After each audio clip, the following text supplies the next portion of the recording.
Hello berries! Welcome back sa ating YouTube channel. It's me, Ruta G, and for today's vlog ay day off ng Inday. So punta tayo dito sa Miguel Garden Cafe dito sa Sumulong, Antipolo City. So nandito nga pala yung kanyang entrance. Madami na agad halaman at ilaw. So alam na garden ang datingan. Al fresco nga pala dito.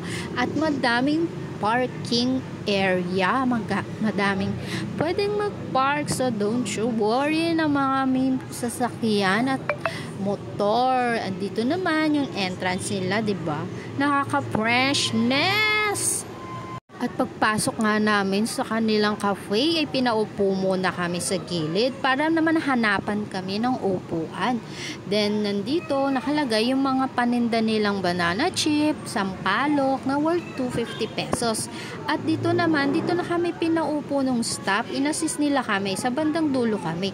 At napansin ko ang lamig ng ambience niya kahit walang electric pan o kahit anuman, kahit na mag-garden siya, madaming halaman at puno, wala akong napansin na insekto o kahit ano pa man. Tingin ko talagang maintenance nila. So hindi pa nga kami nakaka-order, lumibot muna kami dun sa may shop nila. Meron pa pala ditong tindang merengue tsaka lengua de gato. Worth 200 plus din yata to, pero hindi ko na napansin. Ito nga pala yung kanilang menu.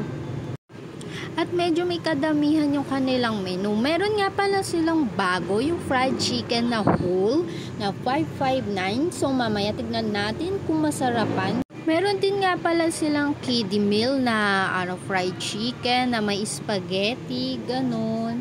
May pasta din sila, cake, pizza, may rib eye steak din sila dyan na worth 1.6 ata. 1.6 yata yun. And may drinks sila, may coffee sila, sangria, baterol. In-order ko choco mestiza. Baterol siya na may milk chocolate and whipped cream. May lemonade din silang tinda at halo. Habang iniintay na namin yung order dyan, lumapit na yung isa sa staff nila para i-ready na yung mga gagamitin namin, like yung utensil, yung plato. Ayan, in fairness talaga maasikaso yung mga staff nila.